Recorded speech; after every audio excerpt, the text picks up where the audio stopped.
बिस्मिल्लाहिर्रहमानिर्रहीम। आज हम एस लेवल अकाउंटिंग जिसका कोड है 9706/22 इसका अक्टूबर नवंबर 2018 का पेपर 2 करने जा रहे हैं। और पेपर 2 में क्वेश्चन नंबर 1 2 3 ऑलरेडी रिकॉर्डेड है। आपको मिल जाएगा फोल्डर क्राचीज एकेडमी के यूट्यूब चैनल की प्लेलिस्ट पे।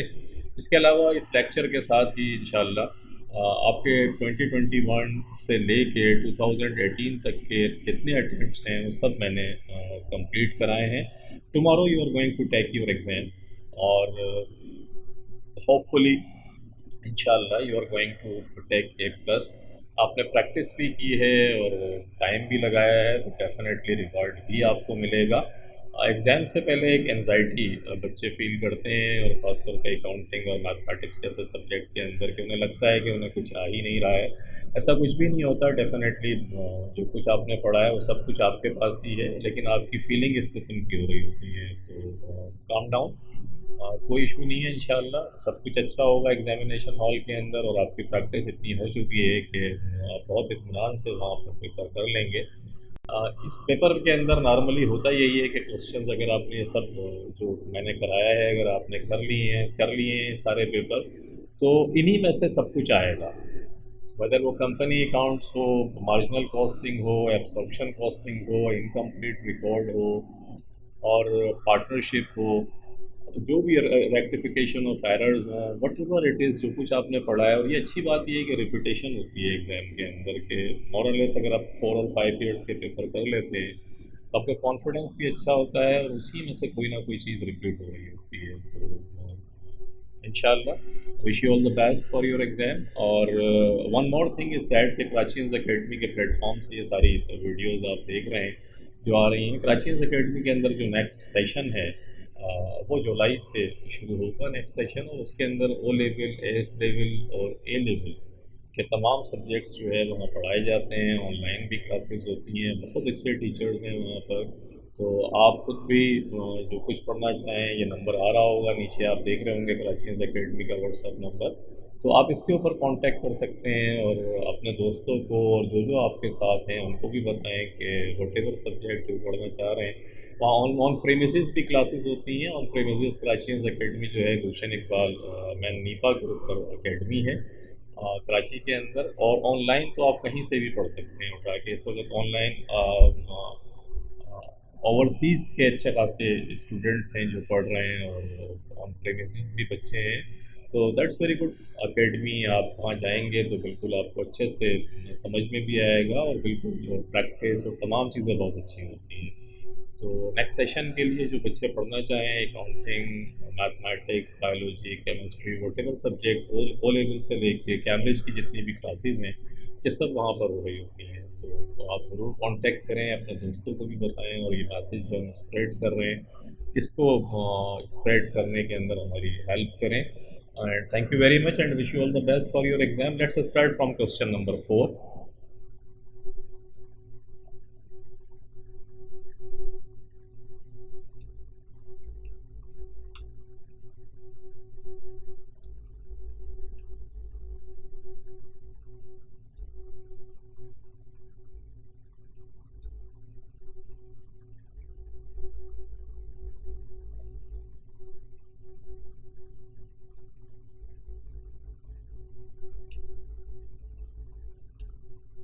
Question number 4, G Limited produces a single product and uses break-even analysis. Break-even analysis आपको पता है कि break-even is the point where neither company is making profit nor loss, कि ना तो कंपनी प्रॉफिट कमा रही है ना लॉस कमा रही है। नॉर्मली मार्जिनल कॉस्टिंग के अंदर आपको पता है जो कंट्रीब्यूशन मार्जिन हम निकालते हैं, तो मार्जिनल कॉस्टिंग के अंदर ब्रेक इवन पॉइंट के कंसेप्ट को हम यूज़ करते हैं। ब्रेक इवन पॉइंट निकालने का तरीका क्या होता है, फिक्स कॉस्ट को निकाल के हम कंट्रीब्यूशन मार्जिन की परसेंटेज या कंट्रीब्यूशन मार्जिन पर यूनिट से अगर उसे डिवाइड करते हैं तो यूनिट्स हमारे पास आ जाते हैं और वो यूनिट्स हमें बताते हैं कि इतने यूनिट्स अगर हम बेचेंगे तो ना इस पॉइंट के ऊपर हमें ना तो प्रॉफिट होगा और ना लॉस होगा। तो this is the break even point. State what is meant by the term break even point, ये मैं आपको बता के आ रहा हूँ। Uh point where the company neither making profit और nor loss. State 3 uses of marginal costing के अंदर मैक और बाय हम कर रहे होते हैं कि हमें बनाना है the point where the business is making neither a profit nor a loss. Make और बाय डिसीजंस कर रहे होते हैं, लिमिटेड रिसोर्सेज अगर हमारे होते हैं, कई क्वेश्चन हमने इसके करे हैं कि स्केर्स रिसोर्सेज हैं, मटेरियल स्केर्स है, लेबर हमारे पास कम है, तो फिर हम कौन सी प्रोडक्ट बनाएंगे, तो जिसका सीएम कंट्रीब्यूशन मार्जिन ज़्यादा अच्छा होगा वो प्रायोरिटाइज करते हैं हम अपनी प्रोडक्ट को कि यार उस प्रोडक्ट को ज़्यादा बनाएं जिसका कंट्रीब्यूशन मार्जिन ज़्यादा है। स्पेशल ऑर्डर्स अगर आ जाता है तो उसके अंदर भी मार्जिनल कॉस्टिंग के कंसेप्ट को, ब्रेक इवन को कंसेप्ट को इस्तेमाल करते हैं। और प्रोडक्शन शेड्यूलिंग अगर कर रहे हैं तो अगेन वही बात होगा कि शेड्यूलिंग करते हुए जिसका कंट्रीब्यूशन मार्जिन बेहतर है वो प्रोडक्ट पहले बनेगी और जिसका कम है वो बाद में बनेगी। प्रोडक्ट डिपार्टमेंटल क्लोजर अगर क्लोजर कर रहे हैं, किसी प्रोडक्ट को क्लोज करना है, डिपार्टमेंट को क्लोज करना है, तो जो कंट्रीब्यूशन मार्जिन जिसका कम है, जो प्रॉफिट नहीं, जिसका ब्रेक इवन से भी कम हमारे पास आ रहा है, और ब्रेक इवन हो तो रहा है लेकिन इतने यूनिट्स ही नहीं बिक पा रहे हैं हमारे और हम लॉस के अंदर जा रहे हैं, सीएम हमारा बेहतर नहीं है कंट्रीब्यूशन मार्जिन या कम है बाकी प्रोडक्ट्स के मुकाबले में, तो फिर हम इस पॉइंट पर डिसाइड करते हैं क्लोजर करके वो सारे रिसोर्सेज उस तरफ लगाते हैं जिसका कंट्रीब्यूशन मार्जिन बेहतर होता है ताकि कंपनी प्रॉफिट कर सके। तो ये इसकी थ्योरेटिकल आंसर्स थे। आगे आए, कहता है कि एडिशनल इंफॉर्मेशन में the companies factory is operating at full capacity and produces 5000 units a year, के 5000 यूनिट्स एक साल के अंदर वो बनाती है company. All units produced are sold, जितने यूनिट्स बनाती है वो सारे के सारे बिक जाते हैं। It's break even point has been calculated as 2400 units, इसका जो ब्रेक इवन कैलकुलेट हुआ है वो 2400 यूनिट्स हुआ है। पर यूनिट कहता है डायरेक्ट मटेरियल है 4 किलोज लगेगा एट $6 पर किलो के हिसाब से, तो इसका जो रेट है वो 24 आ गया आपके पास। 4 किलोज को यानी एक यूनिट बनाने के अंदर 4 किलोज लग रहे हैं और एक जो किलो है वो $6 पर किलो का है, तो 24 पर यूनिट आपके पास आ गया। 8 आवर्स लगेंगे एक यूनिट बनाने के अंदर और $10 पर आवर के हिसाब से पेमेंट कर रहे हैं, तो फिर डेफिनेटली ये 80 आपके पास डॉलर पर यूनिट के हिसाब से लेबर का रेट आ गया और वेरिएबल का रेट 12 था। तो ये आपके पास आ गया। एनुअल रेवेन्यू $1 मिलियन आपको दे रहा है। $1 मिलियन किस लेवल के ऊपर हो रहे हैं? 5000 के ऊपर ये सारे बिक जाते हैं। मैं अगर 5000 से इसको डिवाइड कर दूं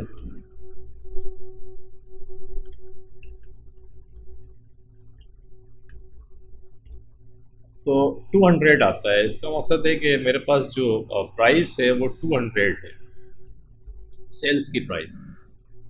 और टोटल एनुअल फिक्स कॉस्ट माने हैं, फिक्स फैक्ट्री ओवरहेड आपको दे रहा है, एनुअल फिक्स कॉस्ट है 201,600 और प्रॉफिट फॉर द ईयर जो है वो 218,400 आपको दे रहा है ये। और ब्रेक इवन इसने 2004, अगर ब्रेक इवन हम भी निकालना चाहें तो देखिए निकाल सकते हैं कि ये सारी वेरिएबल कॉस्ट है आपकी, इसको माइनस कर दें। 200 आपकी सेलिंग प्राइस में से वेरिएबल कॉस्ट को अगर माइनस करें, 200 में से इस 24 को, इस 80 को जो आपने निकाला है और इस 12 को माइनस करें तो 84 आ जाएगा आपका। ये 84 dollar per unit contribution margin आपका आया है जो मैं आपको पढ़ाता रहा हूँ। उसके बाद इसकी फ़िक्स कॉस्ट है 201,600 इसकी फ़िक्स कॉस्ट है। इसको मैं अगर 84 से डिवाइड करूँ, 201,600 divided by 84, but I get 2400। ये वो एग्जैक्टली देखें 2400 वही है जो इसने सवाल के अंदर क्वेश्चन में आपको दिया है। तो 2400 यूनिट्स के ऊपर हमारी कंपनी ब्रेक इवन करती है, यानी इस पॉइंट के ऊपर neither we are making profit और लॉस, ना हम प्रॉफिट कमा रहे हैं ना लॉस कमा रहे हैं। तो ये आपके पास आ गया। The company has the opportunity to buy some land so that the factory could be extended. Company के पास एक अपॉर्चुनिटी है कि it could extend its operation, और लैंड वो ले अगर उसके पास आ जाएगी तो डेफिनेटली वो उसको एक्सटेंड कर सकती है अपने ऑपरेशन को। The directors believe the company could sell 8000 units a year if the selling price was reduced. if the company reduces the selling price, the company could increase the production भी कर सकती है, and जो production करेगी वो sales भी हो जाएंगे डेफिनेटली, तो 8000 यूनिट्स जो है उसके सेल हो सकते हैं। If the factory was extended and the production increases, the directors estimates the following changes would take place. These changes would take place if जो ये बातें कर रहे हैं अगर वो हो जाती हैं, if they acquire the land, they buy the land, or they extend their operation and they start producing 8000 units a year and the same units are going to be sold. तो the selling price would be reduce by $5 per unit. $5 per unit का मकसद है कि अभी हम ऊपर देख कर आ रहे हैं कि 200 इसकी ओरिजिनल प्राइस थी, 5 अगर कम हो जाएगी तो इसकी नेक्स्ट प्राइस $195 की होगी। The price of direct material would fall to 5.8 per kilo, 5 पर 8 किलो हो जाएगी। तो 5.8 का मकसद ये हुआ कि 4 किलो को मल्टीप्लाई कर देंगे 5.8 से तो 23.2 ये हमारे पास आ जाएगा। The direct labour rate would rise to $10.80 per our. ये $10 से ये 10.8 हो जाएगा।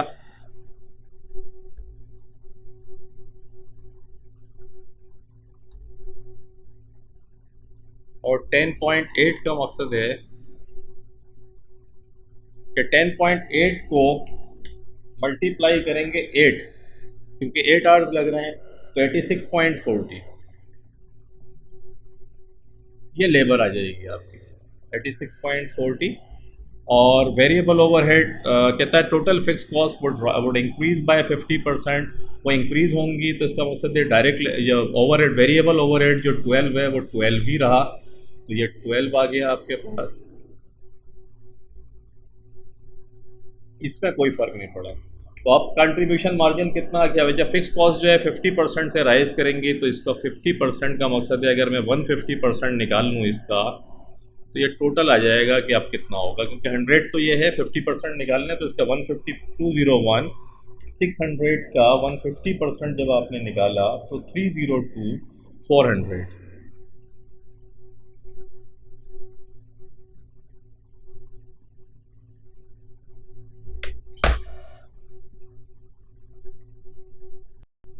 सो 3000 $2400 जो है ये आपके पास आ गया फिक्स फैक्ट्री ओवरहेड बढ़कर। और आपके पास कंट्रीब्यूशन मार्जिन कितना आया था, देखिए कंट्रीब्यूशन मार्जिन भी निकालने हैं आप। ये आपके पास 195 आया है, रिवाइज रेट है, इसमें से 23.2 को माइनस करें, इसमें से 86.4 को माइनस करें, इसमें से 12 को माइनस करें तो 73.4 ये आपका CM कंट्रीब्यूशन मार्जिन आ गया। ये जो फिक्स कॉस्ट है अगर मैं इसको 73.4 से डिवाइड कर दूं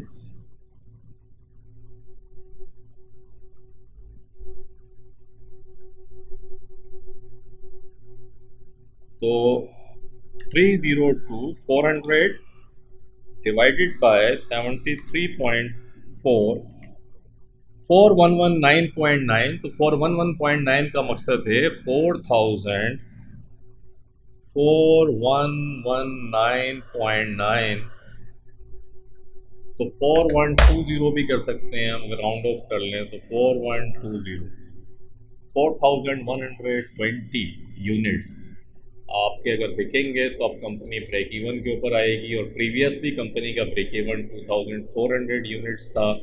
और कंट्रीब्यूशन मार्जिन भी अगर हम देखें तो कंट्रीब्यूशन मार्जिन भी हमारा पहले 84 था, कंट्रीब्यूशन मार्जिन कम होकर $73.4 हो गया है। और अपेरेंटली कंपनी का डिसीजन कुछ वाइज नहीं लगता, क्योंकि इस पॉइंट के ऊपर इतनी, अब ये इतने यूनिट्स बिकेंगे भी या नहीं बिकेंगे, 8000 यूनिट्स जो ये बातें कर रहे हैं इतने यूनिट्स बिकेंगे या नहीं बिकेंगे, तो ये एक क्वेश्चन है इसके अंदर। लेकिन ये फिर आपने कर लिया। मांगता क्या है, suggest a reason for the decrease in the direct material price. Direct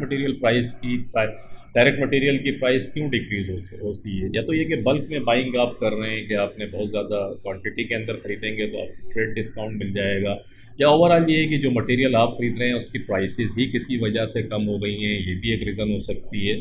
economies of scale है, बल्क बाइंग है, और सप्लायर प्राइस रिडक्शन, सप्लायर की अपनी प्राइस में रिडक्शन हो गया है। The increase in the direct labour rate, direct labour rate का तो मकसद ये हो गया कि ओवर टाइम के अगर वो लोग ज़्यादा काम कर रहे हैं तो ओवर टाइम का रेट ज़्यादा होता है।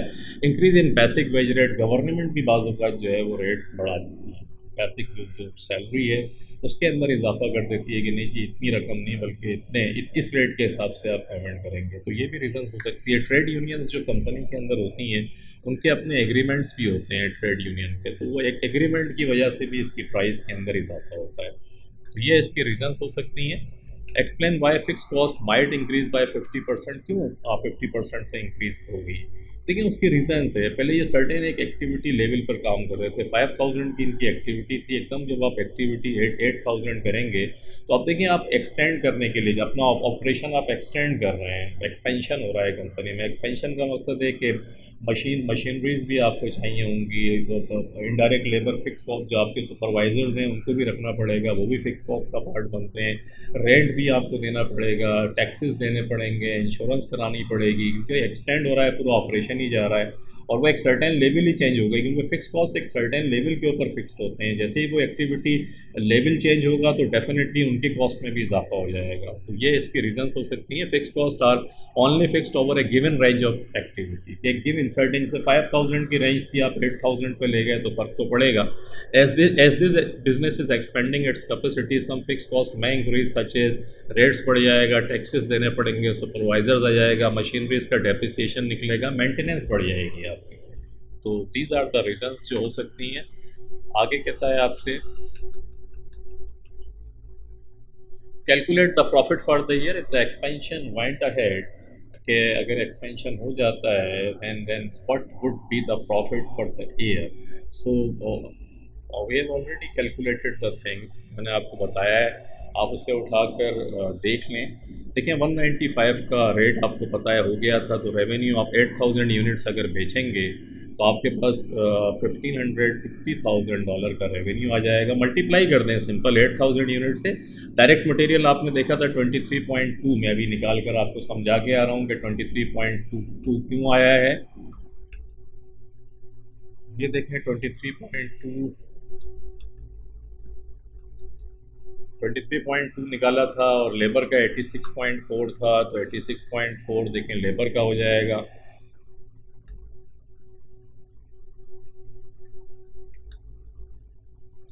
ये 86.4 लेबर का हो गया। वेरिएबल ओवरहेड 12 चेंज, इसको 8000 यूनिट से मल्टीप्लाई करते जाएं। वेरिएबल ओवरहेड चेंज नहीं हुआ था तो उसको भी 8000 से कर दें। ये आपके पास आ जाएगा टोटल। आपके वेरिएबल कॉस्ट आ गई, सेलिंग, आपको सेल्स पता है आपको कितनी है, इसमें से माइनस किया, कंट्रीब्यूशन मार्जिन आ गया 73.4। देखें मैंने कंट्रीब्यूशन मार्जिन निकाला था, यहाँ पे आप देख रहे होंगे 73.4। बिल्कुल इसी तरीके से 587,200 डॉलर को आप डिवाइड कर देंगे जब 8000 से, तो 73.4 आपके पास आ जाएगा। और 73.4 से इसको करके आपने निकाल लिया, टोटल कंट्रीब्यूशन आपका जो है ये आ गया 587,200 डॉलर। और फिक्स कॉस्ट आपकी 300, 3000, 2400 ये हमने निकाली थी। देखें 3000 और 2400, तो ये आपके पास ये आ गया। और प्रॉफिट फॉर द ईयर आपने देखा कि $284,800 का आपका प्रॉफिट फॉर द ईयर आ गया। और अगर हम पीछे वाला प्रॉफिट भी देखें मिसाल के तौर पे, तो ये आपके पास टोटल जो एनुअल फिक्स कॉस्ट थी आपकी 1600 डॉलर थी, तो 73.4 को अगर ये जो आपका, बल्कि पहले वाला जो 84 आया था, लेकिन ना पहले वाला जो कंट्रीब्यूशन मार्जिन था वो 84 था, तो 84 को अगर मैं 5000 यूनिट से मल्टीप्लाई करूं तो 420,000 ये मेरे पास आ जाता है। और इसमें से मैं 201 जो मेरी फिक्स कॉस्ट है 600 को अगर माइनस कर दूं तो 218,400 ये मेरा प्रॉफिट था लास्ट टाइम। तो 218,400 ये था, और अब इस दफ़ा कितना आया है 284। डेफिनेटली आप 8000 यूनिट्स बेच रहे हैं तो प्रॉफिट तो आपका ज़्यादा हुआ, ओवरऑल प्रॉफिट ज़्यादा हुआ आपका, लेकिन कंट्रीब्यूशन मार्जिन जो है वो आपका कम हुआ है। तो ये सिर्फ समझने के लिए कि आप समझ लें चीज़ों को, आपके कंसेप्ट क्लियर हों कि किस किस तरीके से चीज़ों को चेक कर सकते हैं। तो ये आपने देखा कि सिंपल तरीके से आपने इसको निकाल लिया। आगे देखें वो आपसे क्या मांगता है। प्रॉफिट फॉर द ईयर आपने कैलकुलेट कर लिया, सिंपल पर यूनिट निकाला हुआ था आपने, उसको 8000 से मल्टीप्लाई करते चले गए, आपके पास आ गया the profit per unit if the expansion went ahead. Profit per unit कितना था इफ एक्सपेंशन आपका आगे जाता है, तो बड़ा ही सिंपल है, 284,800 को 8000 से डिवाइड कर दें तो प्रॉफिट पर यूनिट जो है 35.6 आया। अगर हम भी इसको करें जो अभी मैं आपको बता रहा था कि आपके पास जो आया है 218,400 को अगर आप 5,000 से डिवाइड कर दें, क्योंकि एक्चुअली 5,000 यूनिट्स आपने बेचे हैं, तो 218,400 को डिवाइड कर दें 5,000 से, तो 43.68 पर यूनिट का 43.68 आप कमा रहे थे पहले। अब कितना कमा रहे हैं? 35। तो ये देखें, एब्सोल्यूट टर्म के अंदर तो प्रॉफिट आपका बढ़ा है, लेकिन पर यूनिट में प्रॉफिट भी आपका कम हुआ है। Have you got the point? अगर पिछले लेवल के ऊपर आप होते तो प्रॉफिट रेट भी 43 पॉइंट समथिंग था आपके पास, ये कम आया है। चल, ये आपको समझने के लिए कि आगे कोई थ्योरेटिकल चीज़ें पूछेगा तो हमारी एनालिसिस में आसानी होगी। अगला देखें क्या कहता है आपसे।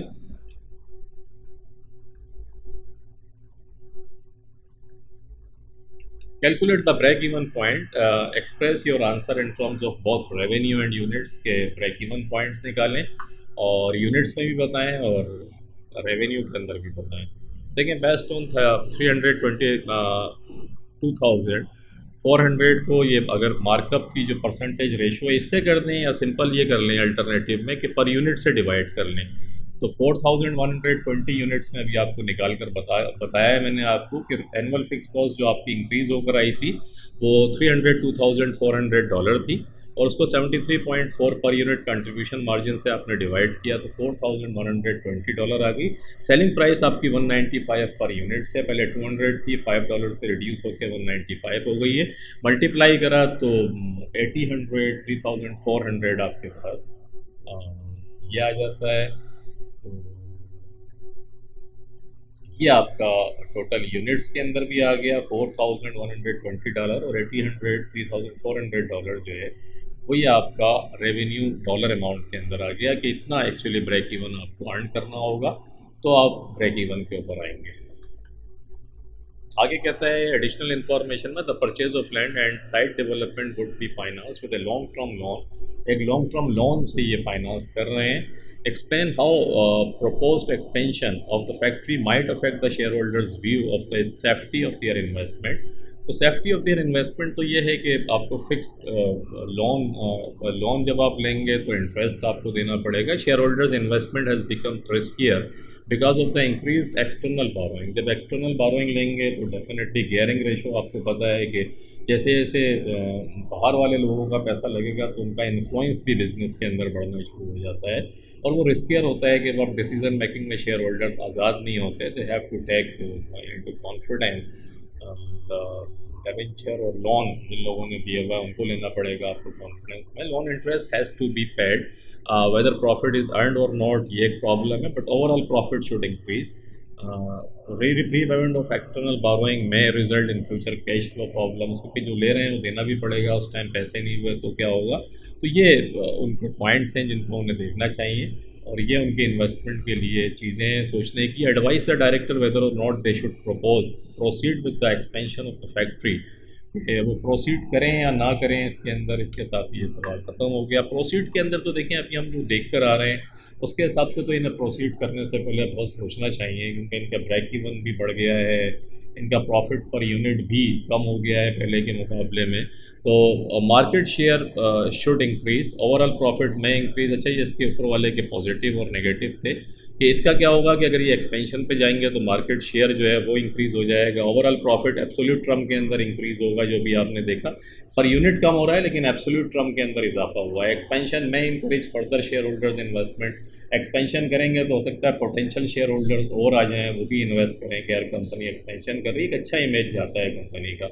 नेगेटिव ये as a result of reducing the selling price and increase cost the profit per unit will fall. अभी हमने देखा कि प्रॉफिट पर यूनिट जो है वो गिर गया, 43 से 35 हो गया, and the break even point will increase, और ब्रेक इवन पॉइंट आपने देखा कि आपका इंक्रीज हो गया है। The director should consider how certain the company are that all of the increase production will be sold, कि वो कितना सर्टेन है कि जो इंक्रीज प्रोडक्शन हो रही है as a result of the expansion the company is going to produce more, so how much they are certain that the company is going to sell all of the units which are being produced. This is the important point. They have to consider it, how reliable the directors other estimates are, and how much they are reliable, whether the selling price would only be reduced by $5, maybe when the units, I mean to say, they start selling, they have to reduce more the selling price, and whether suitable labor and other resources will be available. This is their estimates. Whatever we have, अभी हमने calculation की है, वो estimates है how much they are reliable. Labor would be available for producing the extra units, and material, the availability of material. It's one of the critical point for every company to make available the material for production. So how much they are certain about it, they have to consider it. They must also ensure that funds will be available to repay the loan, because now they are going for expansion by taking loan from the bank or someone. So they have to repay it. So these are the points which the company should consider. और ये थे आपके points, सवाल आपका यहाँ पर complete हो गया। होप आपकी समझ में आया होगा। तो इस सिलसिले के साथ हम ख़त्म करते हैं। इसके बाद फिर आपका पेपर वन अभी बाकी है मल्टीपल चॉइस का, तो इंशाल्लाह इसको पेपर आप देकर आएँ। इसके बाद से फिर वो अच्छा खासा ऑलरेडी मैं करा चुका हूँ, लेकिन फिर उसमें मज़ीद पेपर्स जो है मैं आपके लिए कराऊँगा, ताकि आपको रिवीजन भी होता रहे और आपकी समझ में इंपॉर्टेंट पॉइंट्स जो है मैं कोशिश करूँगा कि वो आपको बताता रहूँ उसमें।